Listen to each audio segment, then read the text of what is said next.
قصص من التراث العربي باللغة الفرنسية. Améliore ton français tout en t'amusant. Ibn Battuta, de son nom complet Abu Abdallah Muhammad ibn Abdullah al-Lawati al-Tanji ibn Battuta, était un célèbre explorateur, géographe et érudit marocain du XIVe siècle. Voici une histoire détaillée de sa vie et de ses voyages, jeunesse et éducation. Ibn Battuta est né à Tanger, au Maroc. Il a grandi dans une famille de juristes et a reçu une éducation en droit islamique. À l'âge de 21 ans, il entreprit un voyage pour accomplir le Hajj, le pèlerinage à la Mecque, et cela marqua le début de ses voyages. Le voyage du Hajj, en 1335, Ibn Battuta quitte Tanger et entreprend un voyage qui le mènera bien au-delà de la Mecque. Il a visité de nombreux pays islamiques, notamment l'Égypte, la Syrie et la Turquie, avant de se diriger vers l'Asie centrale. Chapitre 3. Asie centrale et l'Empire mongol. Ibn Battuta a exploré des régions sous la domination de l'Empire mongol, visitant des villes comme Samarcande et Bukhara.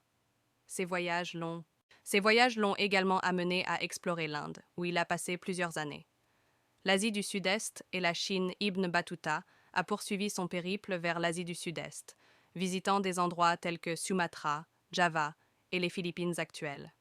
Il a également voyagé en Chine, visitant des villes comme Pékin et Hangzhou, retour en Afrique. Après de nombreuses années en Asie, Ibn Battuta a entrepris son voyage de retour vers l'Afrique, passant par la péninsule arabique et la mer Rouge. Il a visité le royaume chrétien d'Éthiopie avant de retourner au Maghreb. Retour au Maroc. Ibn Battuta est finalement rentré à Tanger en 1359, après près de 30 ans de voyage. Il a rencontré le sultan du Maroc, Abou Inan Faris, qui l'a encouragé à raconter ses expériences et aventures. Rédaction du Rihla. Ibn Battuta a passé les dernières années de sa vie à rédiger son récit de voyage, connu sous le nom de Rihla, le voyage. Ce document offre un aperçu détaillé des coutumes, des cultures et des sociétés des régions qu'il a visitées. L'héritage d'Ibn Battuta. Bien que le Rihla soit resté relativement peu connu à son époque, il est devenu une source précieuse pour les historiens modernes. Il a également inspiré de nombreux voyageurs et écrivains ultérieurs. Aujourd'hui, Ibn Battuta est largement reconnu comme l'un des plus grands voyageurs de l'histoire islamique. L'histoire d'Ibn Battuta est une épopée de découverte et Les voyages étendus d'Ibn Battuta et ses rencontres à travers différentes cultures et civilisations ont donné lieu à de nombreuses anecdotes intéressantes. Voici quelques anecdotes qui mettent en lumière certains aspects du voyage remarquable d'Ibn Battuta. Le départ impromptu. Anecdote. Ibn Battuta s'est initialement lancé dans son voyage en tant que pèlerinage vers la Mecque, Hajj. Cependant, une fois arrivé à la Mecque, sa curiosité insatiable et son esprit aventurier l'ont amené à Pouboum, rencontre avec un monstre marin. Anecdote. Pendant son voyage en mer de l'Inde à la Chine, Ibn Battuta a décrit une rencontre périlleuse avec un monstre marin. Bien qu'il ne soit pas clair ce qu'il a exactement observé, son récit ajoute une touche de mystère et d'aventure à ses voyages maritimes. La traversée du désert. Anecdote. Le voyage d'Ibn Battuta à travers le désert du Sahara était semé de défis. Il a enduré une chaleur extrême, des tempêtes de sable et les conditions difficiles du désert. Ces descriptions vives des difficultés qu'il a rencontrées offrent un aperçu des épreuves de voyages médiévaux.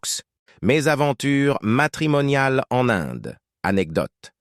En Inde, Ibn Battuta a vécu plusieurs mésaventures, dont l'une impliquait un mariage accidentel. Des malentendus dans les pratiques culturelles l'ont conduit à épouser involontairement une femme. La situation a finalement été résolue, mais elle est devenue un incident humoristique dans ses récits de voyage. Rencontre avec le sultan Muhammad bin Tughlaq. Anecdote. À Delhi, Ibn Battuta a eu une rencontre mémorable avec l'excentrique sultan Muhammad bin Tughlaq. Le sultan, connu pour ses politiques non conventionnelles, a nommé Ibn Battuta en tant que cadi, juge. Cependant, Ibn Battuta a trouvé le règne du sultan difficile et a finalement quitté Delhi. Dîner avec le Khan en Asie centrale. Anecdote. En Asie centrale, Ibn Battuta s'est retrouvé à la cour du Khan. Impressif par la connaissance d'Ibn Battuta, le Khan l'a invité à dîner. Au cours du festin, le Khan a interrogé Ibn Battuta sur divers sujets, montrant son appréciation pour l'apprentissage. Arrestation à Grenade. Anecdote. À son retour au Maroc, Ibn Battuta a suscité la suspicion des autorités locales, sceptiques quant à l'authenticité de ses récits de voyages extraordinaires. Il a été brièvement emprisonné à Grenade avant que son récit ne soit vérifié. L'héritage de Rila. Anecdote. Le compte-rendu écrit d'Ibn Battuta, la Rila, est devenu une œuvre majeure de la littérature de voyage. Ses observations détaillées, ses anecdotes et ses rencontres avec diverses cultures ont fourni des insights précieux sur le monde médiéval. La Rihla continue d'être étudiée et admirée aujourd'hui. Ces anecdotes contribuent à la riche trame des voyages d'Ibn Battuta, décrivant les défis, les surprises et les échanges culturels qui ont marqué son incroyable périple. قصص من التراث العربي باللغة الفرنسية. Améliore ton français tout en t'amusant.